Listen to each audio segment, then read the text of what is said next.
আর তো ভাই কেঁচো খুঁড়তে গিয়ে সাপ বেরিয়ে আসলো রনি তাসনিমের বিরুদ্ধে, এইগুলো কি বলছে? সে জানতো যে এর আগেও আমার পাস্ট আছে, আমার পরিবার আছে, ওই পরিবার আমার বাচ্চা কাচ্চা আছে, বেশ কিছু বাচ্চা কাচ্চা, সেগুলো সব যাই না শুনে আমার ওয়াইফদেরকেও সে দেখছে, দেখে সে পরিষ্কার ভাবেই জানাশোনার পরে কিন্তু সে আমাকে বিয়ে করার সিদ্ধান্ত নেয়। আমি তার সাথে একটা অ্যাফেয়ারে ছিলাম, সম্পর্কে ছিলাম। পরে আমি তাকে বললাম যে না, চলো আমরা এইসব হারাম সম্পর্কের দিকে না যাই, আমরা বিয়ে শাদীর দিকে যাই। আর তুমি তো আমার সম্পর্কে সব জানো। তার আগে যে হাজবেন্ড ছিল, সে আগের হাজবেন্ডকে সে একবার ডিভোর্স করছে।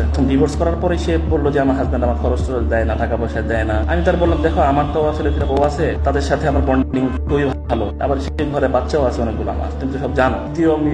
দ্বিতীয় বিয়ে করবো, এদিকে মানে জিনিসটা আমি এত সহজভাবে নিতে পারতেছিলাম না, কারণ এটা মানে খুবই সংসার চালানো খুবই টাফ, সংসার চালানো কিন্তু খুবই কষ্ট। চিন্তা করলাম যে তার মতো একটা মেয়ের আমি বিয়ে করবো, ঠিক আছে, একদিন হেজিটেশনে ছিলাম। আর আমার আগের ওয়াইফেরও আমাকে আমি তো টসন দিতে থাকবো। তো সে বলে যে এগুলো নিয়ে কোনো আমার হেডেক নেই, বা আমি আপনার আগের ওয়াইফ নিয়ে আমার কোনো আপত্তি নাই। এর মাঝখানে কথাবার্তার মাঝখানে ফট করে একদিন সে গায়েব, ফোন টোনার ধরে না, কথাবার্তা বলে না আমার সাথে। তো 10-15 দিন পরে দেখি সে তার আগে যে হাজবেন্ডকে ডিভোর্স করছিল, সেই হাজবেন্ডকে সে আবার পুনরায় বিয়ে করে। পরে তার সাথে যোগাযোগ করতে চাইও আমি যোগাযোগ করতে পারি না। পরবর্তীতে সে তার ফোনে আর পাই না, সে আমার ব্লক করে রাখে। পরবর্তীতে সে জানায় যে সে তার বাচ্চা আছে ওই ফ্যামিলিতে, ওই ঘরে একটা বাচ্চা আছে, বাচ্চার মুখের দিকে তাকায় সে আগের ফ্যামিলিতে, সে আবার তাকে বিয়ে করে মানে সে বাধ্য হয়ে যাইতে। তো আমি আসলে ওই টাইমে চিন্তা করলাম, থাক, আমার সাথে তার বিয়ে হয় নাই, সে যেহেতু আগের হাজবেন্ডের কাছে ফিরে গেছে, একবার ডিভোর্স করছে, এখন আবার নতুন করে তার মা বাবা বা তার মা মামারা বিয়ে, তার আবার নতুন করে বিয়ে করায় উঠাই দিয়েছে, বাচ্চার জন্য গেছে ভালো। আমি এটা নিয়ে কোনো কথা বলিনি। দীর্ঘ 7 মাস পরে রোজার ঈদের সময় একদিন হঠাৎ বিকেলে সে আমার ফোন দেয়, পরে বলে যে আমি রয় তাসনিম বলতেছি, আপনাকে ভুলে গেছেন, ঠিক আছে, আপনার সাথে আপনার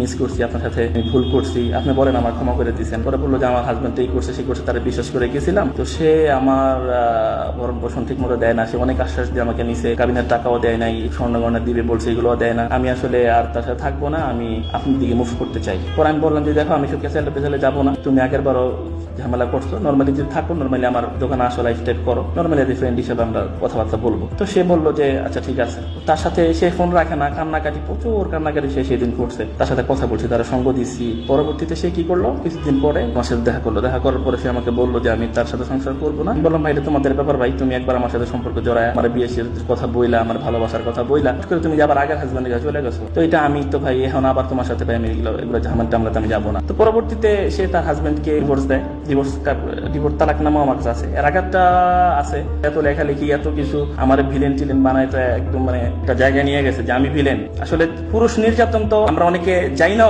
এই ব্যাপারটা নিয়ে আমরা কোনো মুখ খুলি না। পুরুষরা যে কি পরিমাণ নির্যাতনের মধ্যে আমরা আছি, সেই ব্যাপারটা নিয়ে আসলে কেউ মুখ খোলার মতো নাই। খুবই লজ্জার ব্যাপার যে শুধু নারী নির্যাতন, নারীদেরকে মারছে কাটছে। 6 মাস আগের ব্যাপার, সে আমার নামে কিন্তু মামলাও করছে, এবং সেই মামলাতে আমি একদম লিগেল ভাবে কোর্ট থেকে জামিনে আছি। সে রক্তমাখা ছবি টবি দিয়েছে, সে ভিকটিম এবং সবার সিম্পিতে চলে আসলো। কিন্তু ভিকটিম যে কি করছে, ভিকটিমের যে কি কাজ, সে যে কি কারণে এটা হইলো, তার কাছে আমার নিজের একটা বাচ্চা আছে, আমাকে আমার বাচ্চাটাকে বন্ধু সে আমাকে দেখতে দেয় না, তার বাসায় সে রেখে দিচ্ছে। কারো দিয়ে যদি তারে ফোন দেওয়ায় বোঝানোর জন্য, আপোষের জন্য, আমার বাচ্চা দেখার জন্য, সেটা সে লেখায় তারা নাকি খুন করার জন্য, তারা নাকি মাইক ফালানোর জন্য আমি লোকজনকে ট্রেড দেওয়াইতেছি, মানে তার ফোনও দেওয়া যাবে না। আমার সব নাম্বার সে ব্লক করে রাখছে। কিছুক্ষণ আগে, ঘন্টা 2 আগে আমি তার মামারে ফোন দিচ্ছি, মামা এগুলো কি বলতেছে, সেই মিডিয়াতে আমার কেন ছোট করতে চেয়েছে, কেন ফেসবুক গুলো দিচ্ছে, সে তো এই কোম্পানিতে চাকরি করতো, তাই না, তো নিজেও দিক থেকে 10 পয়সা কামায় খাইছে। এটা আমাদের ঘরোয়া ব্যাপার, হাজবেন্ড ওয়াইফের ঝগড়া, হাজবেন্ড ওয়াইফের ঝগড়া তো হাজবেন্ড ওয়াইফের মধ্যে সে রাখতে পারতো। সে কি করলো, হাজবেন্ড ওয়াইফের ঝগড়া হাজবেন্ড ওয়াইফের মধ্যে না রেখে সে তো মামলা করছে। সেই মামলাতে লিখছে আমি তার কাছে 20 লাখ টাকা যৌতুক চাইছি, আমি তার কাছে মোবাইল চুরি করে নিয়ে আসছি, তার স্বর্ণ চুরি করে নিয়ে আসছি। আসলে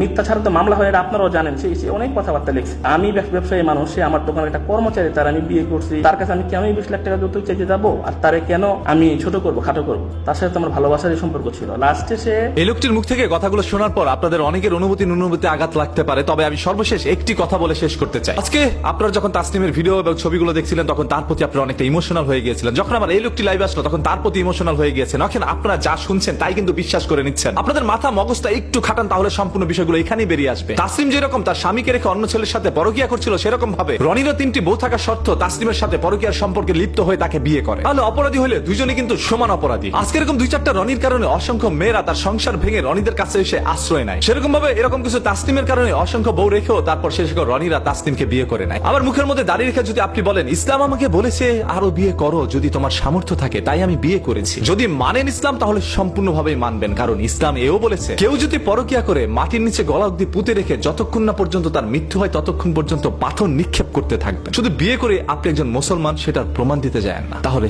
ধরা খেয়ে যেতে পারেন আপনি বড় ধরনের লুচ্চা।